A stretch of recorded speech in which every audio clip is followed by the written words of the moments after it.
Well, hi everybody. My name is Adam Lowe. I'm the executive chef for the Murphy Hospitality Group. Born and raised here in PEI, and today I'm doing basically just one of the many versions of seafood chowder here, featuring some PEI products. So got lots of stuff to get into this, so I'm going to get started. So basically the first thing that we have on here is I'm going to put some, now it's controversial, some people like, some people don't, to put bacon in their chowder. I like to here in the wintertime, in the summertime not so much. So as we're heading into Christmas season, it's nice to get that little extra flavor in there. So I've got some bacon that started off here, it's going to render off. And then basically we're going to do some onions, carrots and celery, so basic mirepoix, and a little bit of garlic as well. And a couple of bay leaves that I have these ones are fresh, but you can use dry if you don't have them at home. And at the end of all this, the recipe will be available at canadasfoodisland.ca, so you don't have to take all the notes as we go through it. So, first things first, I got bacon in here rendering off, and I'm gonna add some butter actually too, just to get a little bit extra fat in the bottom to make sure that we get some nice cooked vegetables as we build this up.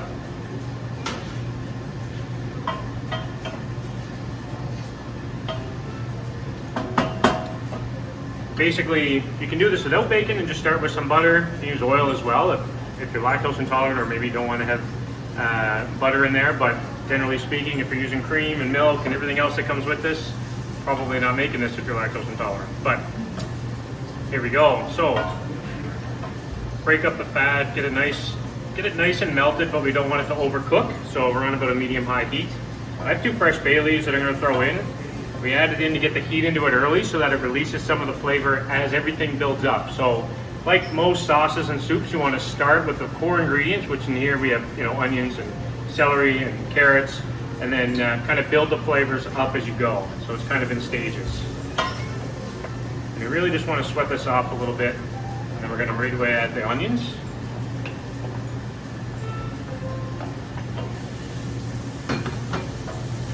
And the carrots. And I usually add the celery right away as well, but you can wait a little bit longer if you like, just because they take a little bit longer to cook.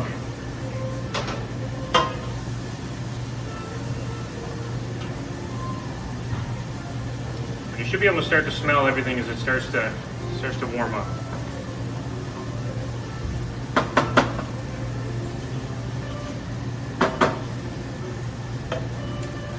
And basically I'm going to add just a little bit of garlic in there as well. Again, it doesn't have to go in there, but I like to try to build as many flavors into it as I can. But really the seafood's going to be the star of the show, so I want to make sure that we're not overpowering it.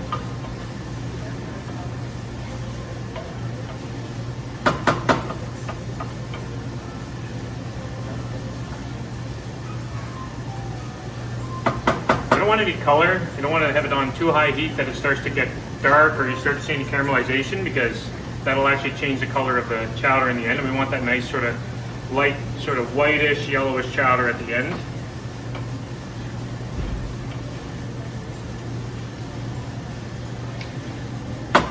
And then just as this is cooking off, we're going to add just a little bit of white wine.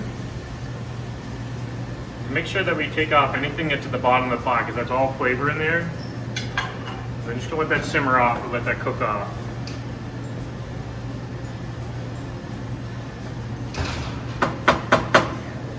The other thing I have, which I would normally do in a sort of a separate pot, but with the one burner here, is I have some diced potatoes, which is going to help get the starch through it, to thicken it a little bit. I don't like a really thick chowder. I prefer to keep it kind of loose. You can obviously add, if you need to add some sort of starch or something, if you want it to be a little bit thicker. Mine, generally, we use PEI potatoes, which are excellent for this. You add them in, and they're going to help release some of that starch early. And that'll help thicken it a little bit, just like the cream will later. Again, we're just layering the flavors one by one as we go through this.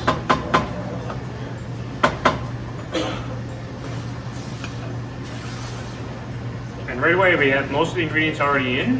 The other thing is the seafood, which we're going to obviously add last. If you're doing this for like a Christmas party or something, and you want to do it in advance, or you want to get supper ready early, typically you want to make the base and let it sit, cool it down and let it sit, and that actually lets it get even more flavor through it overnight if you leave it for a day. The seafood is really the last thing you want to add. You want to make sure you're adding the seafood right before people are about to eat it. You don't want that seafood in there cooking and then breaking all down. You want to have some nice big pieces of seafood in there. And it's pretty delicate. A lot of the ingredients, especially with, you know, when you're using fresh fish, whitefish, I have salmon, lobster, clams, you can use mussels. You can really use any type of, you know, sort of whitefish or shellfish that you want to have in there. But the trick is to just not let it overcook.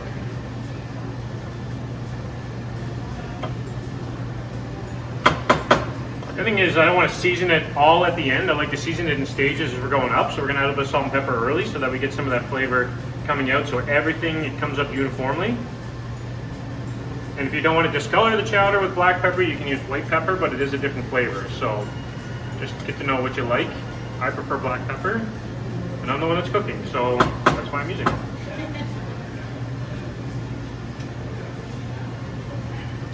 So just as this is starting to, everything is sort of getting tender. Start to see that. I'll probably hold it up a little bit to show. That probably helps. There's no mirror above me, I just realized, so I'm just talking to a pot. So basically, as that's starting to come through now, we're going to add some of the milk and the cream. So the ratio of milk and cream, which I'll have in the recipe, but really that depends on what you like. If you like it a little bit thicker and a little richer, obviously more cream. I like to put a little bit of milk in, and then it's about 2/3 milk to 1/3 cream that I would use.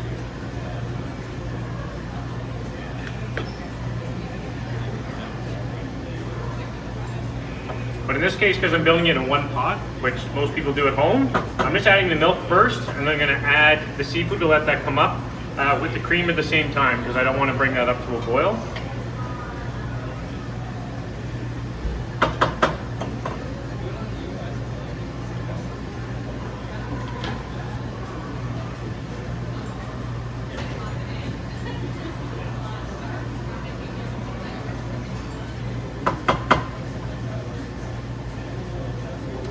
Just as that starts to come up, we're going to let it come up to about a simmer, just a little bit, and then I'm going to add the seafood and we're going to mix it around, and basically it's going to be very close to done at that point, so it goes fairly quick.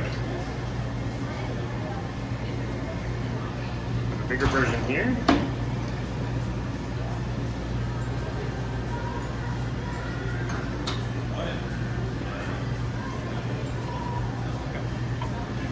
So you can see there's not a lot of liquid in there. It's mostly vegetables and a little bit of milk in there. We're going to add it. We're just going to build it up as we need you to get it to the point that we want. I like to go extra seafood, and in this case we have lots, so we'll go extra seafood and then just enough cream to hold it all together.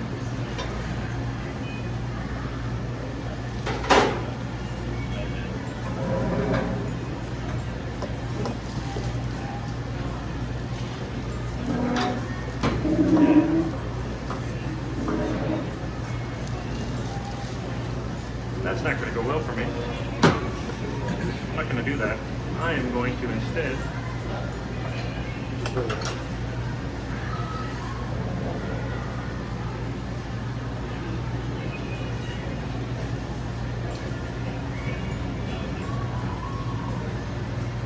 now, in the case where I have the bigger batch that's working, I did the seafood separately. There's lots of liquid in there. Started with very, very little, just a little bit of white wine and a little bit of clam juice, and then brought the seafood up. If you're doing it in a separate pot, that works very well. The flavor and the liquid that's left in there comes from all those seafood ingredients that are in there, so you want to make sure you capture that. That's why I usually don't finish the cream and the balanced liquid until the end, because you want to get the most flavorful liquid in there. In this case, this liquid here is very, very strong, good flavor.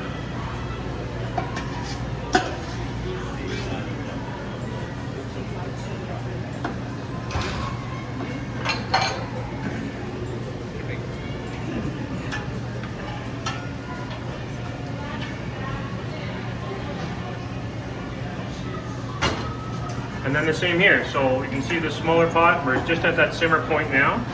So we're gonna add just a touch of cream.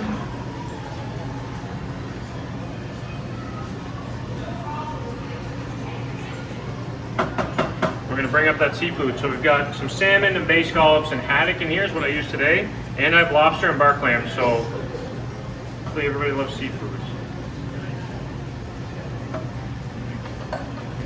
Same thing with mussels. If you want to use mussels, you can use them in the whole shell, which some people do.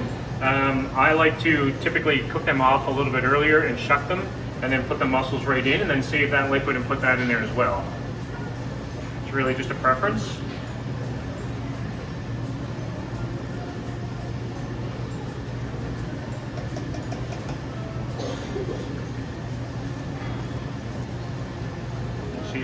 bit more. Seafood's starting to come up. And I add the rest.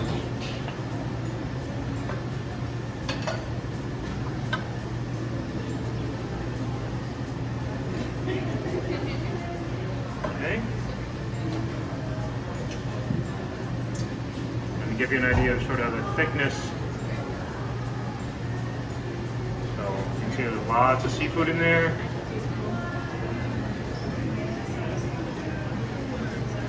We're just going to finish this off with a little bit of salt and pepper.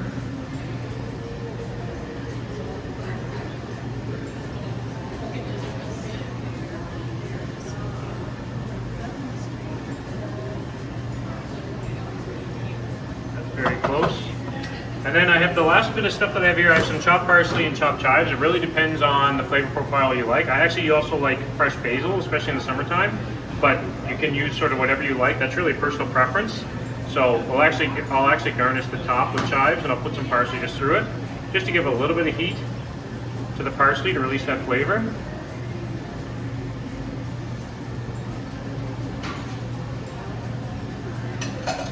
then I'm going to top this with chives.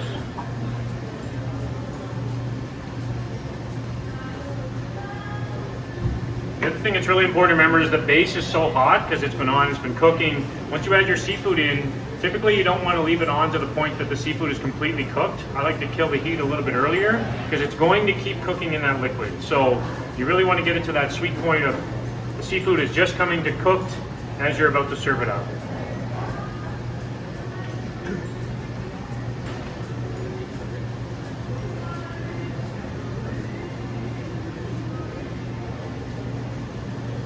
Both of these are just about there.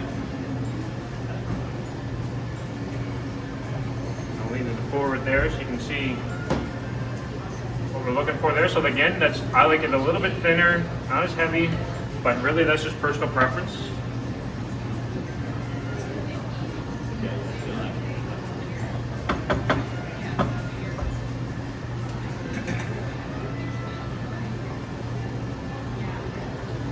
There we go.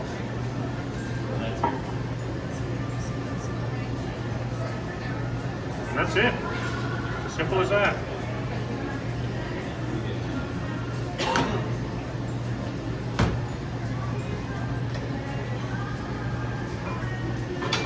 Oops. Move this over.